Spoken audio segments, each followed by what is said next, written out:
Good morning. Happy Hump Day. Here I am, Valerie Sheppard, coming to you live from the Center for Mindfulness and Self-Mastery, where we help people just like you find more peace, love, joy, and freedom in their lives, focusing on this big idea of how do I live more happy, joyful, joy-filled, peaceful, and free from emotional junk in the trunk.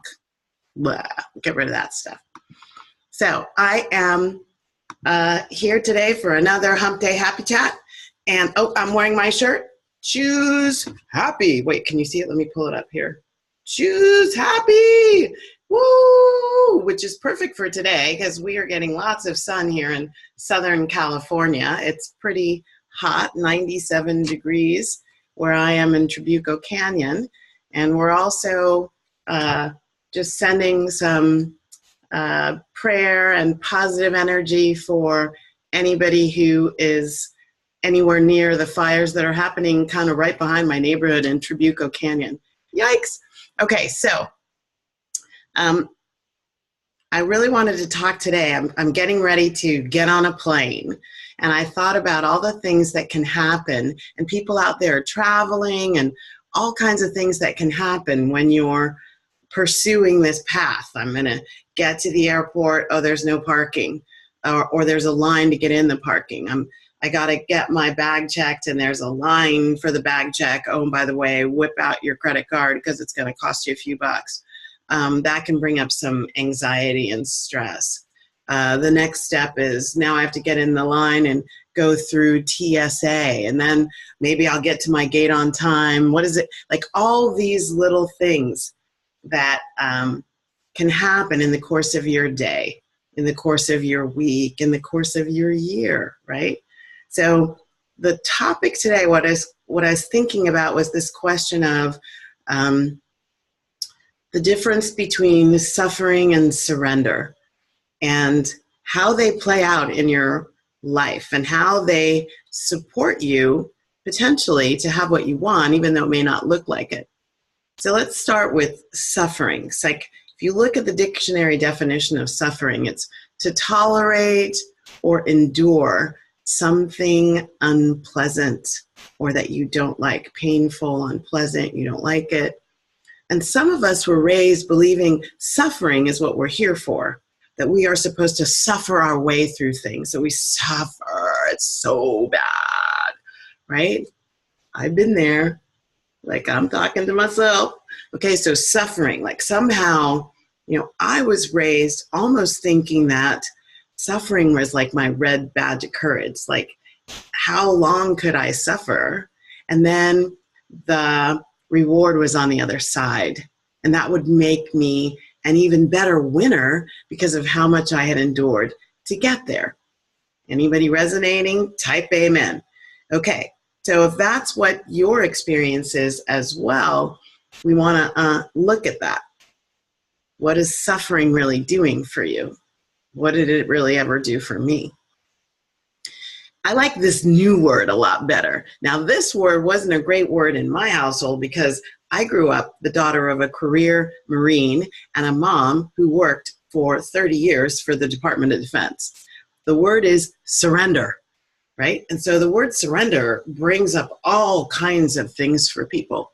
And not all of them are good, but from this place of happiness, consciousness rising, evolution of the planet, transformation of your life, development of your happiness equation. Surrender is a necessary aspect of you, and it's a beautiful state of yummy, delicious to get into, right? So definitionally, surrender, cease resistance. Cease resistance. In other words, where in your life are you resisting what is? Because sometimes, I might even venture a guess to say that all of it, all resistance is actually slowing your progress down and hurting you in the long run. Yield. The word yield is in the definition of surrender. And anybody out there who's a martial artist will tell you that there is some absolute, exquisite, and necessary power in the yield. In the yield. You can have your opponent go right past you in yielding the floor. So let's look at this. Surrender, suffer might be powering through. I thought about surrender as, I'll just go around. We said that in when I was in college and we used to go to rugby, and it would be, can't go around them, can't go through them, right? Go over them. Well, surrendering is that kind of going around. Can't power through this moment. I think I'll go around this. So you allow what is, oh, look, there's something blocking my path. Huh. Okay, I'll just go around it. Another thing I thought about, powering through, suffering, stay the course. Stay the course. You can do it. Just stay that course. And I thought of surrender, and I've done that a lot. And I thought of surrender as let go of this path. So not the vision, not the desire, not the passion to get from here to there, but maybe not on this path. Like maybe it's time to call this path, not my path. Find a new path. Maybe that's even more fun, the adventuresome nature of discovering the new path, the one that's more right for me. So releasing, stay the course, and surrendering into, let's find a new path. Let's surrender this path. And then I had also what I used to do a lot in suffering was the lamentation. Oh, this is so horrible. This is so difficult. What's going on here? This is not working. All of the things that were the not stuff that I had to deal with in the suffering, right? Tolerating that which I didn't want and lamenting it the whole time. And so the opposite, so for surrender, I came up with exhale and regroup. Like, do that right now. I can feel my entire body release. Interesting. Surrender brings the release of the resistance to what is, so that you can release into, accept, receive, even perceive, discern a new option. Regroup.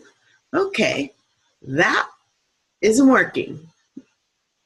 Let's think of a new way to crack this nut. What would that be? And then the last one I came up with, which was a part of me, suffering, was the woe is me. I hate this. It's not happening. It's not working. They don't see me. They don't understand me. Why are they taking advantage of me? They're not doing it right. Why am I not seen? Why am I not heard? Like any part of that, I am a victim of the circumstances in my life, is a part of suffering. And identifying with that victim nature is a part of sustaining the suffering, the resistance to the release of it. And the surrender is more about, what am I supposed to get out of this situation that I really don't like? What is this yuck and muck here for? What's in it for me? The whiffum. Like in the open-hearted embrace of that which you do not want, might you open yourself up to seeing what that aspect, that situation, that circumstance is creating for you to leapfrog into the next new place in your life. So, some tips for embracing the surrender and letting go of the suffering, right? So the two big ones are go into the self-love place. So my whole thing is about love the self and be grateful for all of your life.